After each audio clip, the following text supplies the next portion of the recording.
वो हमारा भागा हुआ गार्ड था ना, नुसरत, ईरान जाते हुए वैन में पकड़ा गया है। अब उसे इस्तांबुल ला रहे हैं, सुबह तक ले आएंगे उसे। जब वो आ जाए तो मैं भी आ जाऊंगा वापस। देखते हैं कि उसके पीछे कौन निकलता है। ठीक है बेटा, तुम परेशान ना हो, मैं और फरात यहीं हैं।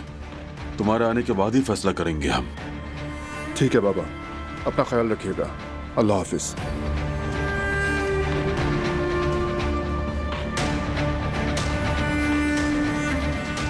क्या हुआ बारान?